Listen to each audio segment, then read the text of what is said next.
අමරිකාව විසින් සිදු කළ මෙහෙයුමක් හරහා වෙනිසියුලානු ජනපති නිකොලස් මදුරෝ පසුගිය සෙනසුරාදා අත්අඩංගුවට පත් වූ අතර ඊයේ දිනේදී ඔහු බෘක්ලින් රඳවුම් මධ්‍යස්ථානයේ සිට නිව්යෝක් අධිකරණය වෙත රැගෙන ආවා. 63 හැවිරිදි මදුරෝ සහ බිරිඳ වෙනුවෙන් පෙනී සිටියේ විකිලීක්ස් නිර්මාතෘ ජූලියන් අසාන්ජ්ගේ නඩුකරයේදී පෙනී සිටි අපරාධ නීතිය පිළිබඳ අමරිකාවේ සුප්‍රසිද්ධ නීතිඥවරයෙකු වන බැරි පොලැක්. නිව්යෝක් අධිකරණය හමුවේදී වෙනිසියුලානු ජනපති නිකොලස් මදුරෝ චෝදනා 4කට තමන් නිර්දෝෂී බව පිළිගත්තා.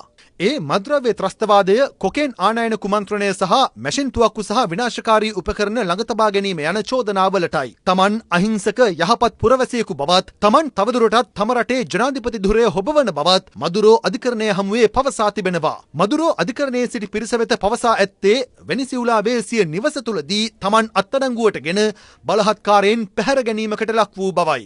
හමුදාව විසින් සිදු කළ මෙම පැහැර ගැනීමේ නීත්‍යානුකූල භාවය පිළිබඳ ගැටලු පවතින බව මදුරෝ වෙනුවෙන් පෙනී සිටි නීතිඥ බැරි පොලැක් මෙහිදී පවසා තිබෙනවා. මදුරෝගේ බිරිඳ වන සිලියා ෆ්ලෝරස්ද අධිකරණය හමුවේ පවසා ඇත්තේ තමන් වෙනිසියුලානු ජනරජයේ ජනපති ආර්යාව වන අතර තමන් නිර්දෝෂී බවයි.